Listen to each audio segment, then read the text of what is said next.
A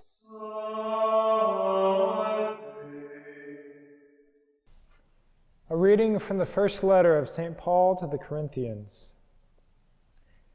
I do not want you to be unaware, brothers and sisters, that our ancestors were all under the cloud, and all passed through the sea, and all of them were baptized into Moses in the cloud and in the sea. All ate the same spiritual food, and all drank the same spiritual drink, for they drank from a spiritual rock that followed them, and the rock was the Christ. Yet God was not pleased with most of them, for they were struck down in the desert. These things happened as examples for us, so that we might not desire evil things as they did. Do not grumble, as some of them did, and suffered death by the destroyer. These things happened to them as an example, and they have been written down as a warning to us, upon whom the end of the ages has come. Therefore, whoever thinks he is standing secure should take care not to fall. The word of the Lord. Thanks be to God. Jesus gave himself to us in the Eucharist that we may hunger for him and be satisfied.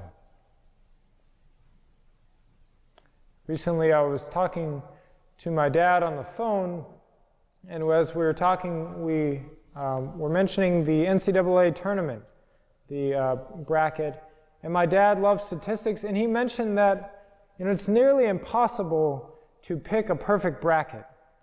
It's nearly impossible to pick all of the 64 teams that enter and pick it perfectly. He even mentioned that at this point in the tournament, less than 24 people out of millions of brackets that have been submitted are perfect at this point. And surely as we go forward, we'll be close to zero, probably zero.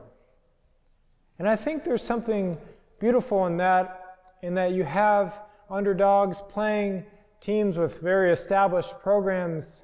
You might have an underdog team with a focused coach, a charismatic coach, and they have the grit and determination and focus and energy to get in that game, hit a couple shots, and before you know it, they topple a highly ranked team, even toppling a number 1 ranked team. And St. Paul admonishes us in the letter to the Corinthians that whoever thinks he is standing secure should take care not to fall. Perhaps some of those top-ranked teams felt very secure for the game. I was hiking this week and enjoyed a peanut butter and jelly sandwich. I was hiking after a long hike. That peanut butter and jelly sandwich was delicious because I was aware of the hunger I had after that long trek, the hunger I had for that delicious peanut butter and jelly. Recently I was walking in Tower Grove Park, and I saw a white butterfly going across the grass and a tree with the first signs of blooms, the first blooms that I had seen in the spring, and the sun shining, blue skies. And especially after the long winter and wind and snow, it was a beautiful reminder of spring, and I was aware of it because of a hunger and attentiveness to that hunger. Just like the peanut butter and jelly sandwich after a long hike tastes so much different than eating that same sandwich after Thanksgiving dinner, because I was attentive to the hunger. And I propose that this attentiveness is important for us as we strive to take care not to fall. Attentiveness to the hungers of our heart. St. Paul makes reference to the Israelites in the desert who, after the exodus through the cloud and crossing of the Red Sea, found themselves in the desert and hungry. They asked God, and God gave them manna from heaven, and they ate the bread of angels. They ate the bread that came down from heaven. But after a while, they complained of this bread that they had received every day, and they complained to Moses of this wretched food that they were tired of.